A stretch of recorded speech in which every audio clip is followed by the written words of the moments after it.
Welcome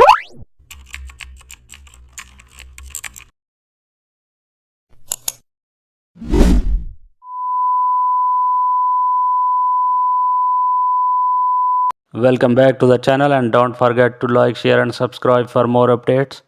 Today we are diving into an exciting tutorial: how to create a gold leaf text effect. Create a dark texture background first. Type your desired text using a serif font. Apply bevel and emboss for metallic shape. Now add a gold texture and clip it to the next layer. Set blend mode to overlay for its richness.